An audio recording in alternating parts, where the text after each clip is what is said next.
Sai Shri Hindi centre, सबको मेरा स्वागत प्रणाम। आज का हमारा विषय prepositions. Many prepositions will be there daily what we are using. Without prepositions there will be no sentence, meaningful sentence. Okay? आप देखो के आगे ముందు ముందు అంటే బిఫోర్ అన్న కూడా ముందనే అంటాం.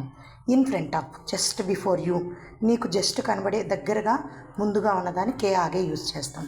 కే సామ్నే ఎదురుగా అంటే ఆపోజిట్, మనకి straight opposite what is there you can say घर के सामने क्या है, स्कूल के आगे क्या है, like that we can use. के बगले बिसाइड, घर के बगले में क्या है. के पीछे, घर के पीछे क्या है.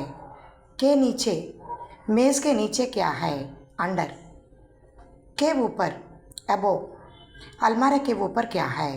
के बाद, आफ्टर, इसके बाद तुम कहाँ जाओगे, इसके बाद करो, यह काम करो, डू आफ्टर दिस. के पहले క్రితం, కే పహలే క్రితం అంటే ముందు, ఇస్కే పహలే దీనికి ముందుగా అంటే ఏదైనా మ్యాటర్ వాడినప్పుడు కే పహలే వాడతాము.